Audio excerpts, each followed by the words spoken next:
Chapter 5, Entering into the Infinite. From the beginning of time, man, in spite of his bodily appetites and desires, in the midst of all his clinging to earthly and impermanent things, has ever been intuitively conscious of the limited, transient, and illusionary nature of his material existence, and in his sane and silent moments has tried to reach out into a comprehension of the infinite, and has turned with tearful aspiration toward the restful reality of the eternal heart.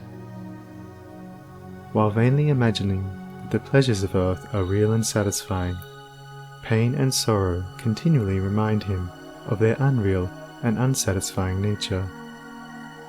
Ever striving to believe that complete satisfaction is to be found in material things, he is conscious of an inward and persistent revolt against this belief, which revolt is at once a refutation of his essential mortality, and an inherent and imperishable proof that only in the immortal, the eternal, the infinite, can he find abiding satisfaction and unbroken peace.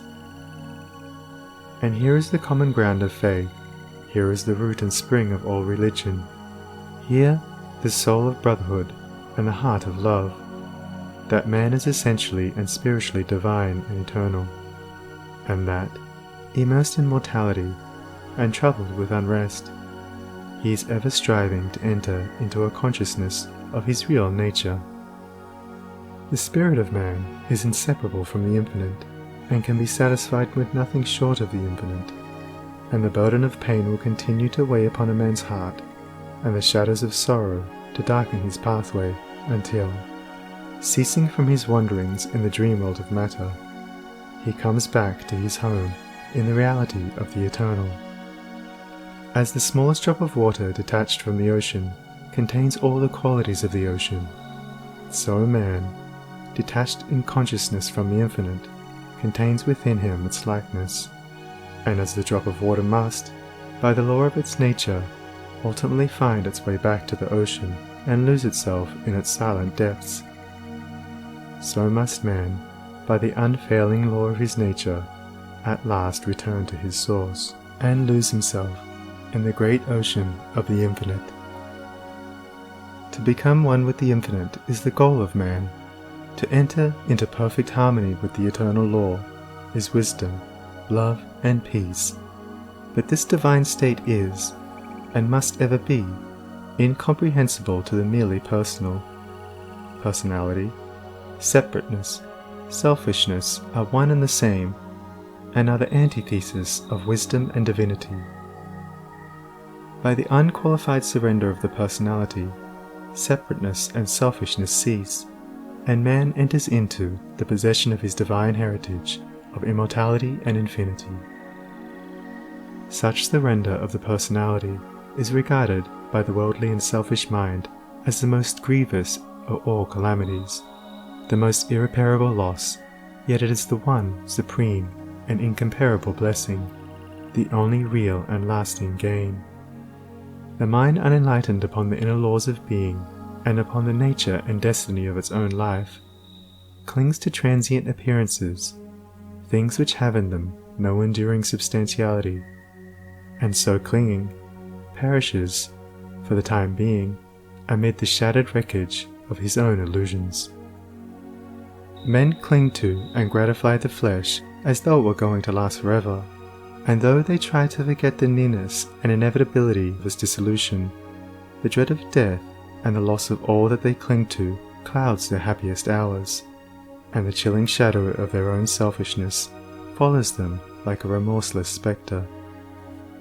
And with the accumulation of temporal comforts and luxuries, the divinity within men is drugged, and they sink deeper and deeper into materiality, into the perishable life of the senses, and where there is sufficient intellect, theories concerning the immortality of the flesh come to be regarded as infallible truths.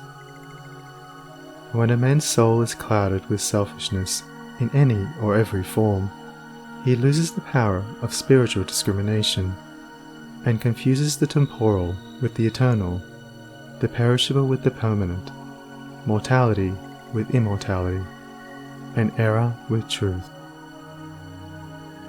It is thus that the world has come to be filled with theories and speculations, having no foundation in human experience. Every body of flesh contains within itself, from the hour of birth, the elements of its own destruction, and by the unalterable law of its own nature must it pass away. The perishable in the universe can never become permanent. The permanent can never pass away. The mortal can never become immortal. The immortal can never die. The temporal cannot become eternal, nor the eternal become temporal. Appearance can never become reality, nor reality fade into appearance. Error can never become truth, nor can truth become error. Man cannot immortalize the flesh, but, by overcoming the flesh, by relinquishing all its inclinations, he can enter into the region of immortality. God alone hath immortality, and only by realizing the God state of consciousness does man enter into immortality. All nature in its myriad forms of life is changeable, impermanent, unenduring.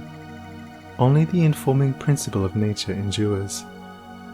Nature is many, and is marked by separation. The informing principle is one, and is marked by unity. By overcoming the senses and the selfishness within, which is the overcoming of nature, man emerges from the chrysalis of the personal and illusory, and wings himself into the glorious light of the impersonal, the region of universal truth, out of which all perishable forms come. Let men, therefore, practice self-denial. Let them conquer their animal inclinations. Let them refuse to be enslaved by luxury and pleasure.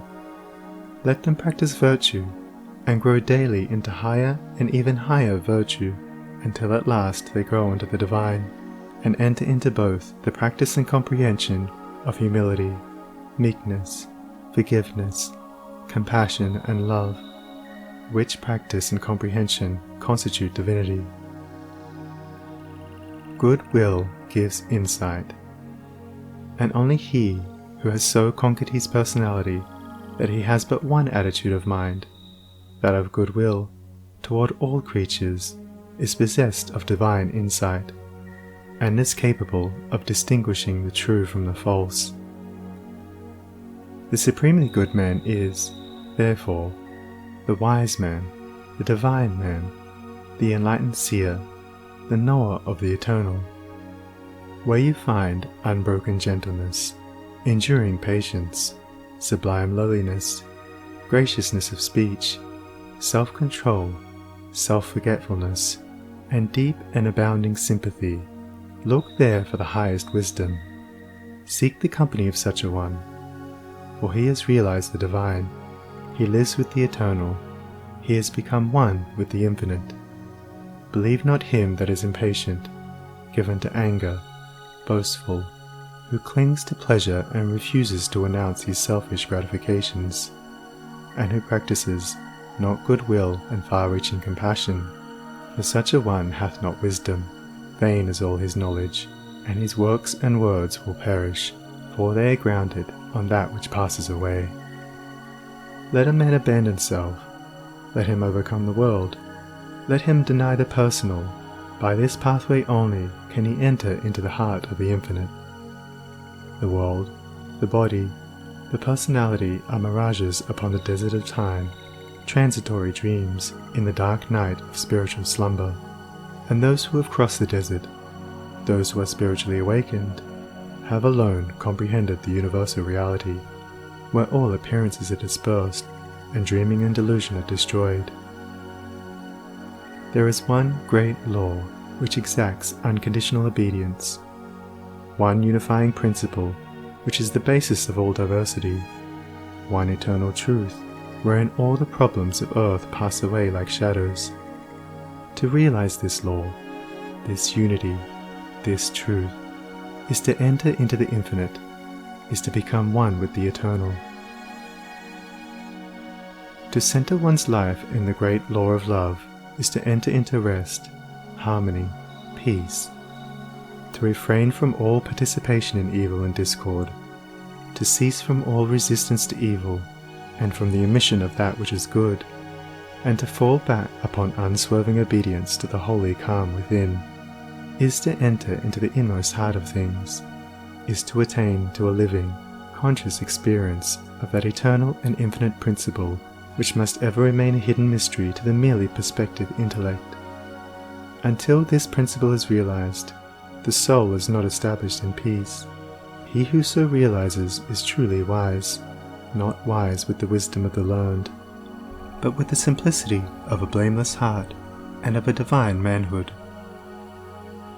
To enter into a realization of the infinite and eternal is to rise superior to time, and the world, and the body, which comprise the kingdom of darkness, and is to become established in immortality, heaven, and the spirit, which make up the empire of light. Entering into the infinite is not a mere theory or sentiment. It is a vital experience which is the result of assiduous practice in inward purification. When the body is no longer believed to be, even remotely, the real man, when all appetites and desires are thoroughly subdued and purified, then the emotions are rested and calm, and when the oscillation of the intellect ceases and perfect poise is secured, then, and not until then, does consciousness become one with the infinite. Not until then is childlike wisdom and profound peace secured. Men grow weary and grey of the dark problems of life, and finally pass away and leave them unsolved, because they cannot see their way out of the darkness of the personality, being too much engrossed in its limitations. Seeking to save his personal life, man forfeits the greater impersonal life in truth. Clinging to the perishable, he is shut out from a knowledge of the eternal. By the surrender of self, all difficulties are overcome, and there is no error in the universe but the fire of inward sacrifice will burn it up like a shaft. No problem, however great, but will disappear like a shadow under the searching light of self-abnegation. Problems exist only in our own self-created illusions, and they vanish away when self is yielded up. Self and error are synonymous. Error is involved in the darkness of unfathomable complexity, but eternal simplicity is the glory of truth. Love of self shuts men out from truth. By seeking their own personal happiness, they lose the deeper, purer, and more abiding bliss, says Carlyle. There is in man a higher than love of happiness. He can do without happiness, and instead thereof find blessedness. Love not pleasure, love God. This is the eternal yea, wherein all contradiction is solved, wherein whoso walks and works, it is well with him. He who has yielded up that self, that personality that men most love, and to which they cling with such fierce tenacity, has left behind him all perplexity, and has entered into a simplicity so profoundly simple as to be looked upon by the world, involved as it is in a network of error, as foolishness. Yet such a one has realized the highest wisdom, and is at rest in the infinite. He accomplishes without striving, and all problems melt before him, for he has entered the region of reality, that deals, not with changing effects, but with the unchanging principle of things. He is enlightened with a wisdom which is superior to ratiocination, as reason is to animality. Having yielded up his lusts, his errors, his opinions and prejudices, he has entered into a possession of the knowledge of God, having slain the selfish desire for heaven, and along with it the ignorant fear of hell. Having relinquished even the love of life itself, he has gained supreme bliss and life eternal, the life which bridges life and death and knows its own immortality. Having yielded up all without reservation, he has gained all, and rests in peace on the bosom of the Infinite. Only he who has become so free from self as to be equally content to be annihilated as to live, or to live as to be annihilated, is fit to enter into the Infinite. Only he who, ceasing to trust his perishable self, has learned to trust in the boundless measure of the great law, the supreme good, is prepared to partake of undying bliss. For such a one there is no more regret, nor disappointment, nor remorse, for where all selfishness has ceased, these sufferings cannot be, and whatever happens to him, he knows that it is for his own good, and he is content, being no longer the servant of self, but the servant of the Supreme. He is no longer affected by the changes of earth, and when he hears of wars and rumors of wars, his peace is not disturbed, and where men grow angry and cynical and quarrelsome, he bestows compassion and love. Though appearances may contradict it, he knows that the world is progressing, and that, through its laughing and its weeping, through its living and its keeping, through its follies and its labours, weaving in and out of sight, to the end from the beginning, through all virtue and all sinning, reeled from God's great spool of progress, runs the golden thread of light. When a fierce storm is raging, none are angered about it, because they know it will quickly pass away. And when the storms of contention are devastating the world, the wise man, looking with the eye of truth and pity, knows that it will pass away, and that out of the wreckage of broken hearts which it leaves behind, the immortal temple of wisdom will be built. Sublimely patient, infinitely compassionate, deep, silent, and pure, his very presence is a benediction. And when he speaks, men ponder his words in their hearts, and by them rise to higher levels of attainment. Such is he who has entered into the Infinite, who, by the power of utmost sacrifice, has solved the sacred mystery of life. Questioning life and destiny and truth, I sought the dark and labyrinthine Sphinx, who spake to me this strange and wondrous thing. Concealment only lies in blinded eyes, and God alone can see the form of God. I sought to solve this hidden mystery vainly by paths of blindness and of pain, but when I found the way of love and peace, concealment ceased, and I was blind no more. Then saw I God, with the eyes of God.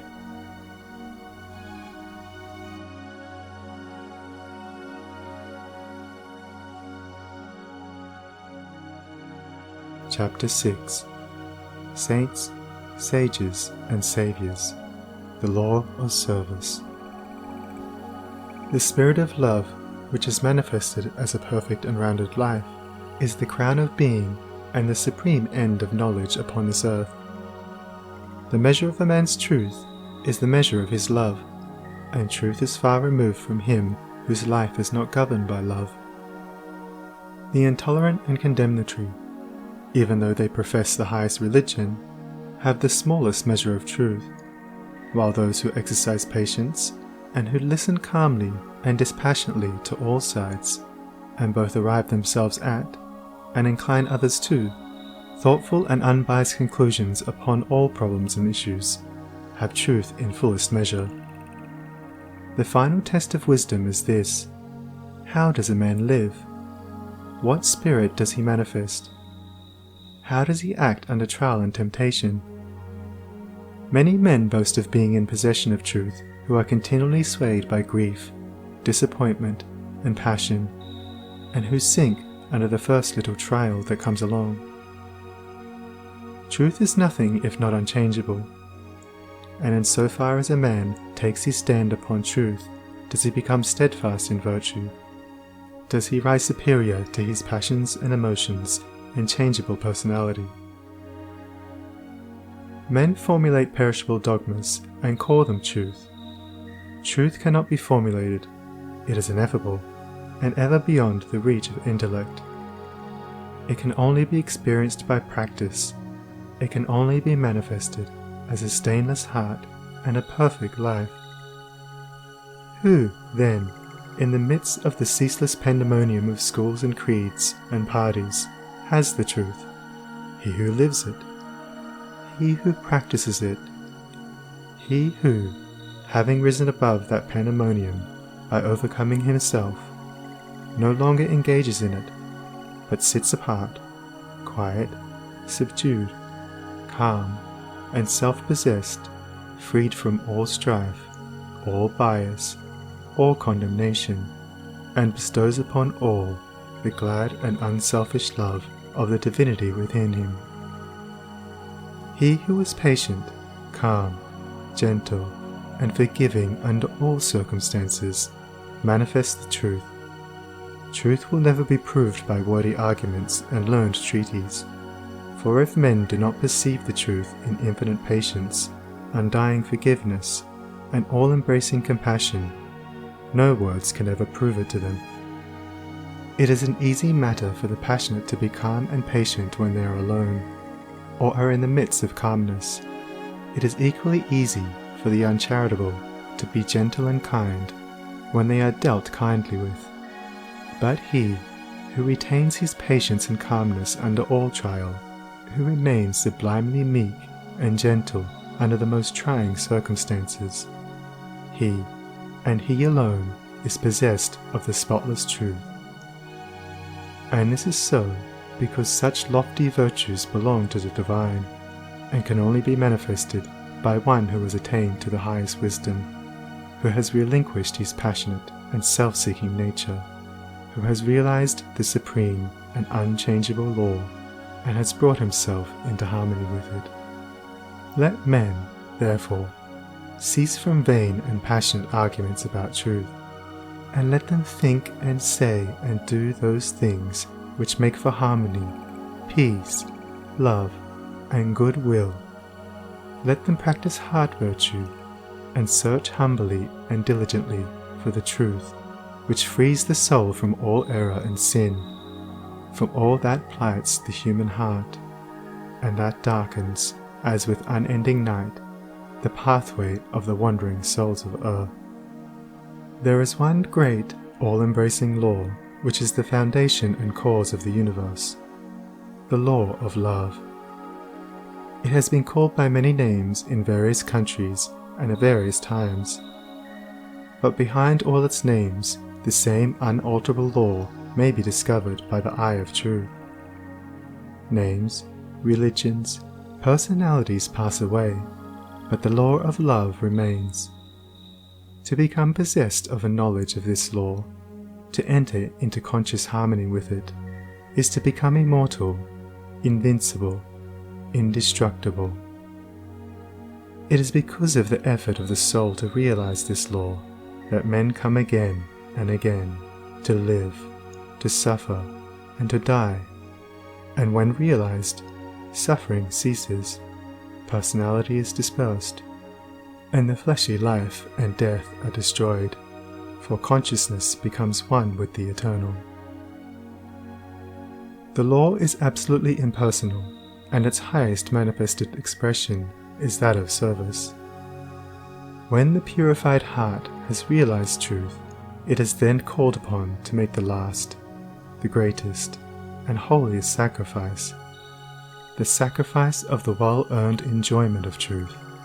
It is by virtue of this sacrifice that the divinely emancipated soul comes to dwell among men, clothed with a body of flesh, content to dwell among the lowest and the least, and to be esteemed the servant of all mankind.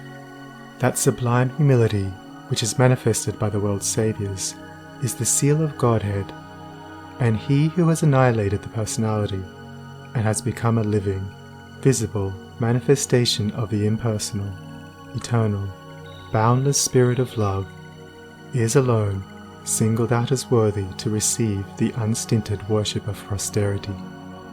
He only who succeeds in humbling himself with that divine humility which is not only the extinction of self, but is also the pouring out upon all the spirit of unselfish love, is exalted above measure and given spiritual dominion in the hearts of mankind. All the great spiritual teachers have denied themselves personal luxuries, comforts, and rewards, have abjured temporal power, and have lived and taught the limitless and impersonal truth. Compare their lives and teachings, and you will find the same simplicity, the same self-sacrifice, the same humility, love, and peace, both lived and preached by them. They taught the same eternal principles, the realization of which destroys all evil. Those who have been hailed and worshipped as saviors of mankind are manifestations of the great impersonal law, and being such, were free from passion and prejudice, and having no opinions, and no special letter of doctrine to preach and defend, they never sought to convert and proselytize.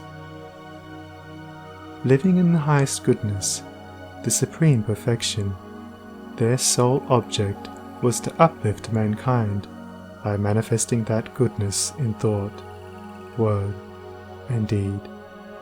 They stand between man, the personal, and God, the impersonal, and serve as exemplary types for the salvation of self-enslaved mankind. Men who are immersed in self, and who cannot comprehend the goodness that is absolutely impersonal, deny divinity to all saviors except their own, and thus introduce personal hatred and doctrinal controversy, and, while defending their own particular views with passion, look upon each other as being heathens or infidels, and so render null and void, as far as their lives are concerned, the unselfish beauty and holy grandeur of the lives and teachings of their own masters. Truth cannot be limited. It can never be the special prerogative of any man, school, or nation, and when personality steps in, truth is lost. The glory alike of the saint, the sage, and the Saviour is this, that he has realized the most profound lowliness, the most sublime unselfishness, and having given up all, even his own personality, all his works are holy and enduring, for they are freed from every taint of self. He gives, yet never thinks of receiving. He works without regretting the past or anticipating the future, and never looks for reward. When the farmer has tilled and dressed his land and put in the seed, he knows that he has done all that he can possibly do, and that now he must trust to the elements, and wait patiently for the course of time to bring about the harvest, and no amount of expectancy on his part will affect the result. Even so, he who has realized truth goes forth as a sower of the seeds of goodness, purity, love, and peace, without expectancy and never looking for results, knowing that there is the great overruling law which brings about its own harvest in due time, and which is alike the source of preservation and destruction.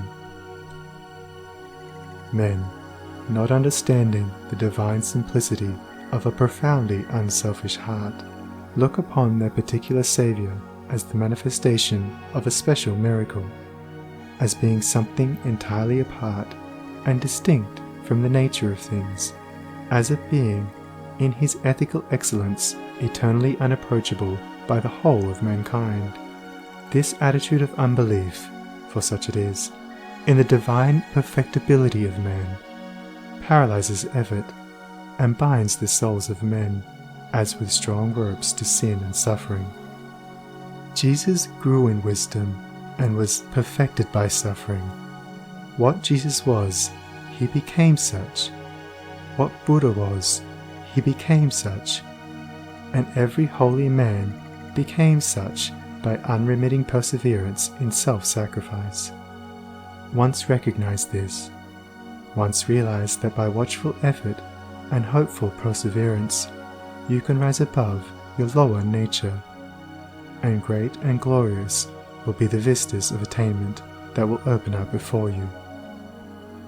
Buddha vowed that he would not relax his efforts until he arrived at the state of perfection, and he accomplished his purpose.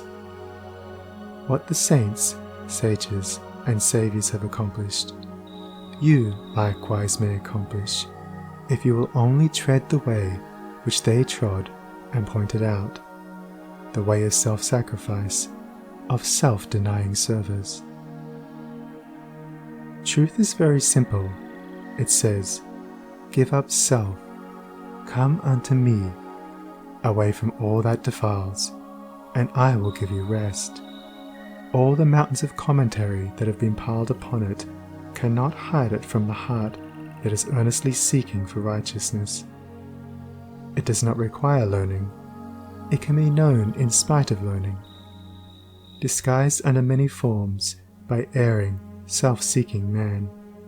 The beautiful simplicity and clear transparency of truth remains unaltered and undimmed, and the unselfish heart enters into and partakes of its shining radiance. Not by weaving complex theories, not by building up speculative philosophies, is truth realized, but by weaving the web of inward purity, by building up the temple of a stainless life, is truth realized. He who enters upon his holy way begins by restraining his passions. This is virtue, and is the beginning of saintship, and saintship is the beginning of holiness. The entirely worldly man gratifies all his desires, and practices no more restraint than the law of the land in which he lives demands. The virtuous man restrains his passions. The saint attacks the enemy of truth in its stronghold within his own heart, and restrains all selfish and impure thoughts.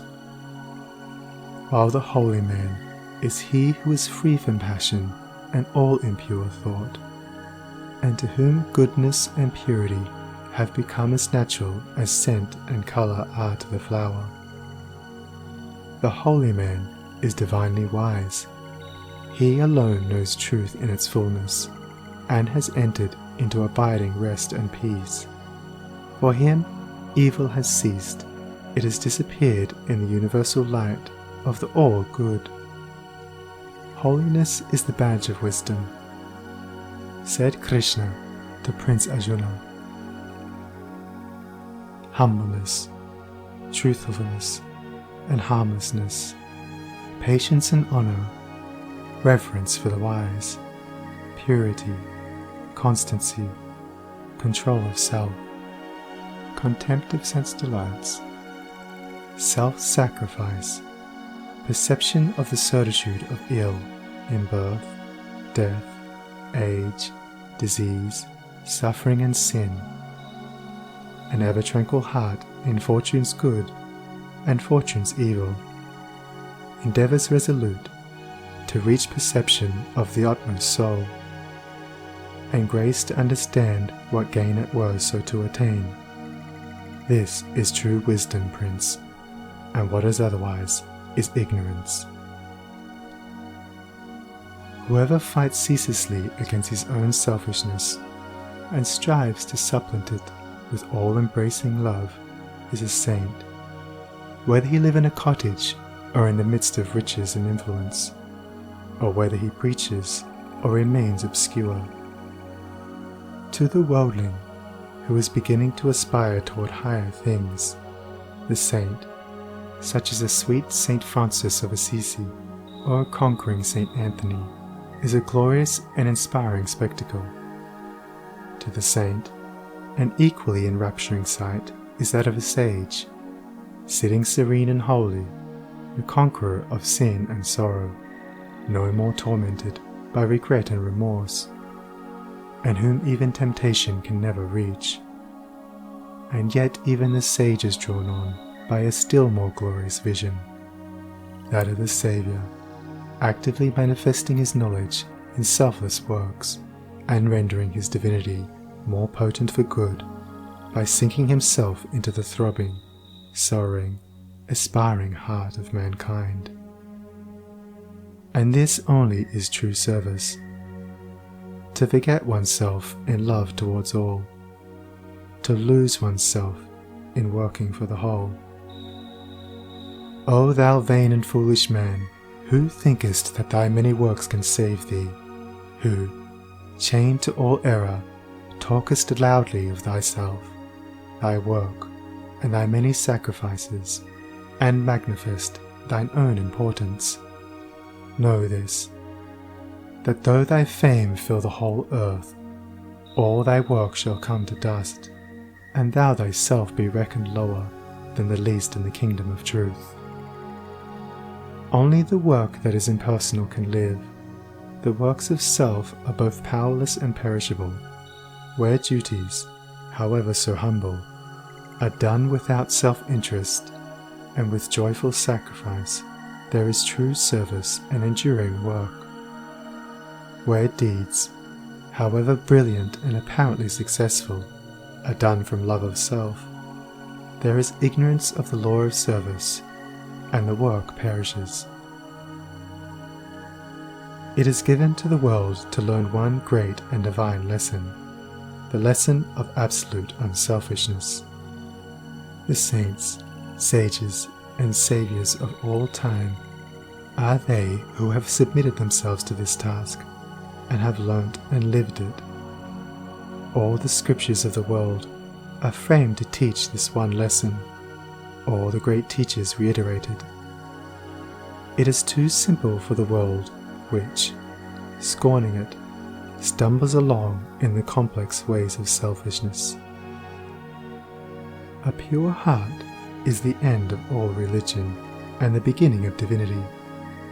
To search for this righteousness is to walk the way of truth and peace, and he who enters this way will soon perceive that immortality which is independent of birth and death, and will realize that in the divine economy of the universe, the humblest effort is not lost. The divinity of a Krishna, a Gautama, or a Jesus is the crowning glory of self-abnegation, the end of the soul's pilgrimage in matter and mortality, and the world will not have finished its long journey until every soul has become as these, and has entered into the blissful realization of its own divinity.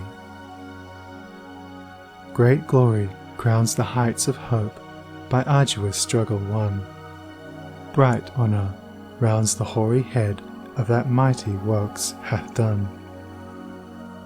Fair riches come to him who strives in ways of golden gain, and fame enshrines his name who works with genius glowing brain.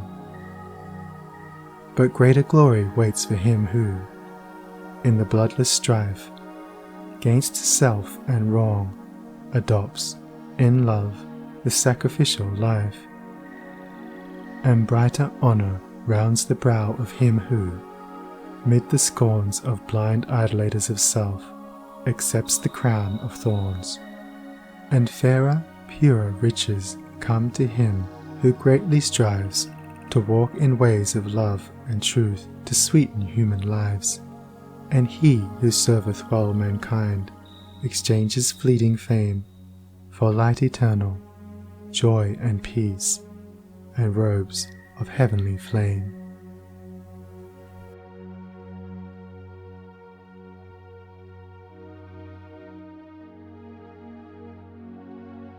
Chapter 7. The Realization of Perfect Peace.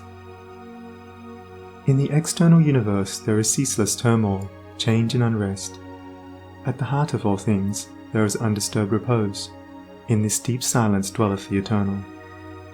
Man partakes of this duality, and both the surface change and disquietude, and the deep-seated eternal abode of peace, are contained within him.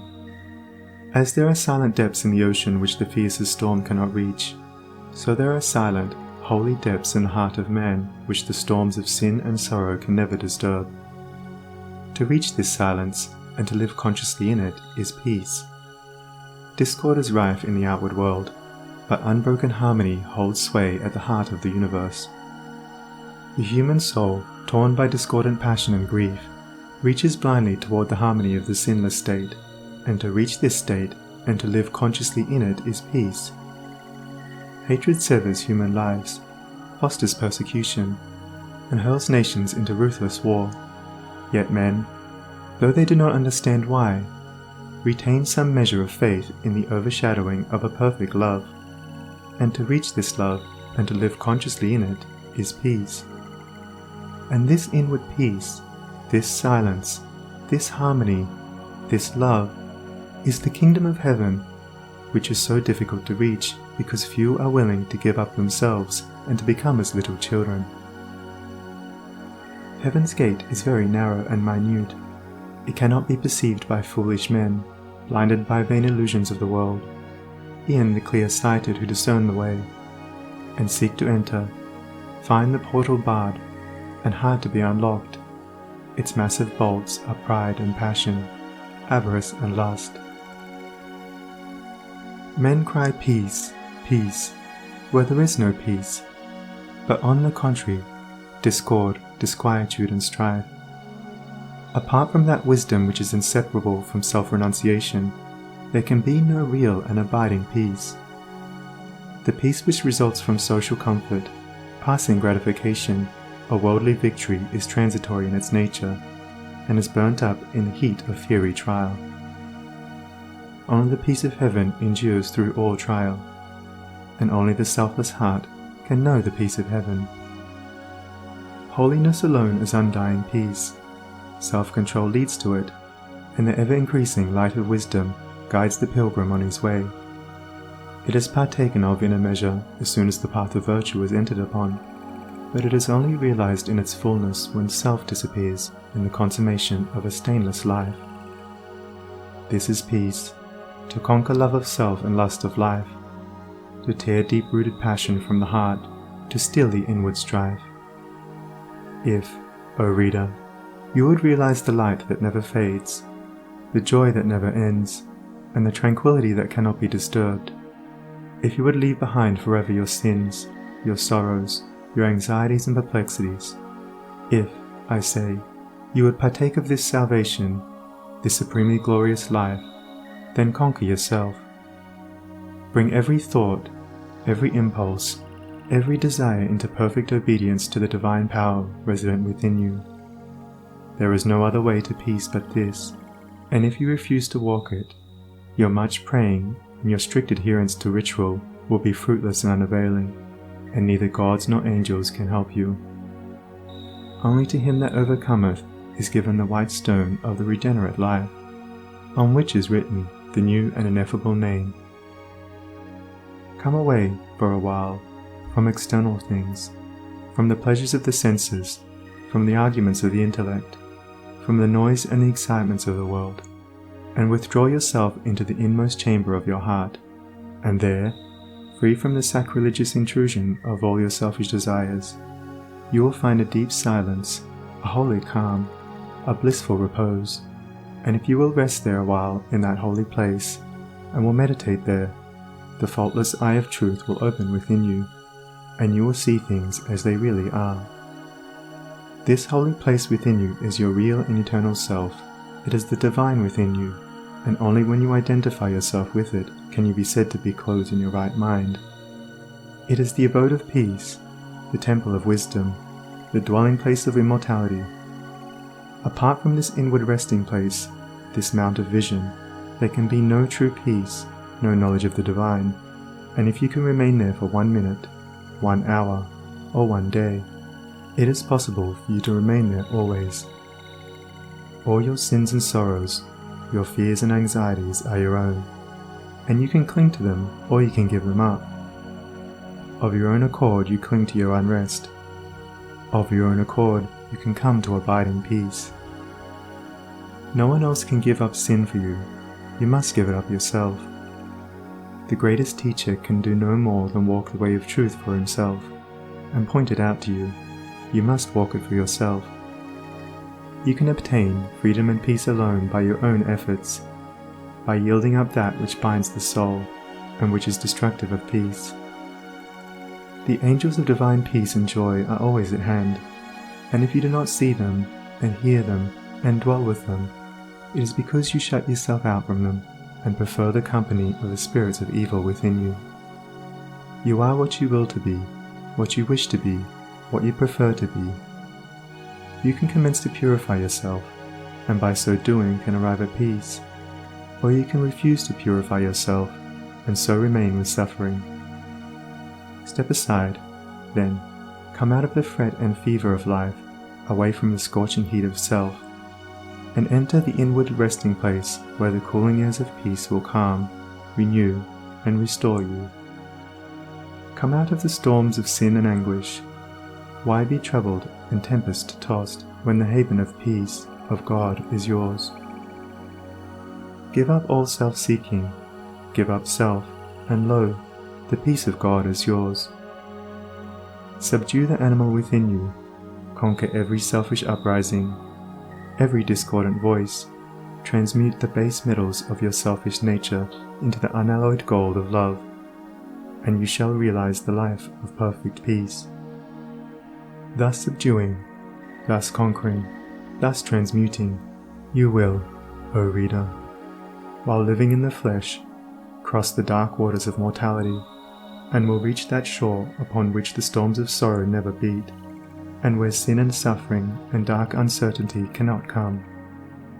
Standing upon that shore, holy, compassionate, awakened, and self-possessed and glad with unending gladness, you will realize that never the Spirit was born, the Spirit will cease to be never. Never was time it was not, end and beginning are dreams. Birthless and deathless and changeless remaineth the Spirit forever. Death hath not touched it at all, dead though the house of it seems. You will then know the meaning of sin, of sorrow, of suffering, and that the end thereof is wisdom, will know the cause and the issue of existence, and with this realization you will enter into rest, for this is the bliss of immortality, this is the unchangeable gladness, this the untrammeled knowledge, undefiled wisdom, and undying love, this, and this only, is the realization of perfect peace. O thou who wouldest teach men of truth, hast thou passed through the desert of doubt? Art thou purged by the fires of sorrow? Hath Ruth, the fiends of opinion, cast out of thy human heart? Is thy soul so fair that no false thought can ever harbour there? O thou who wouldest teach men of love, hast thou passed through the place of despair? Hast thou wept through the dark night of grief? Does it move thy human heart to pitying gentleness, looking on wrong and hate and ceaseless stress? O thou who wouldest teach men of peace, hast thou crossed the wide ocean of strife? Hast thou found on the shores of the silence release from all the wild unrest of life? From thy human heart hath all striving gone, leaving but truth and love and peace alone?